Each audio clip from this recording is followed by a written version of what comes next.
How to follow the return process with Dollar Car Rental. Hi everyone, I'm here to assist you today without any delay. Let's jump right in. For the return process, what do you need to do when returning? To return your vehicle at location with Dollar E-Returns, pull up to the designated drop-off location, then drop off your car, leaving the keys in the cup holder and go. You will receive your receipt via email to the email address listed on your rental agreement, or you can find it later in the website after you're logged in as well.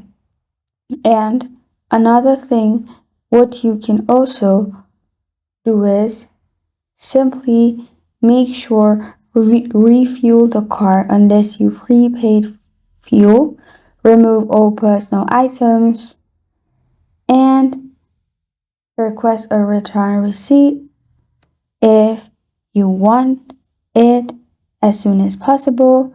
And this is how to follow the return process with Dollar Car Rental. Thank you for joining me today. If this video helps you out, please leave a like and subscribe for more. Got a question or want to suggest a topic? Comment below. Thank you for watching.